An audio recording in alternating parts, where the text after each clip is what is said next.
இந்த வீடியோ ஆடி கிருத்திகை அன்னைக்கு எடுத்த வீடியோ.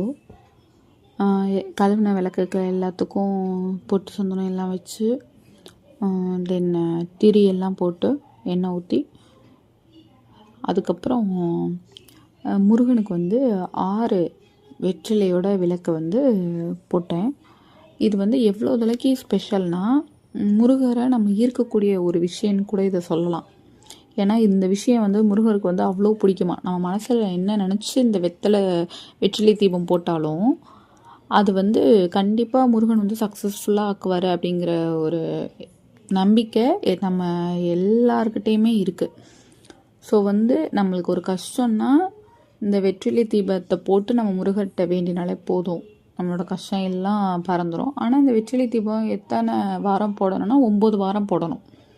இதில் செவ்வாய்க்கிழமை போடுறது ரொம்ப செவ்வாய்னாவே முருகனுக்கு உயர்ந்த நாள். ஸோ அப்போ போடுறது ரொம்ப ரொம்ப நல்லது. ஸோ அப்போ போட்டால் இன்னும் நல்ல ஸ்பெஷலாக இருக்கும்.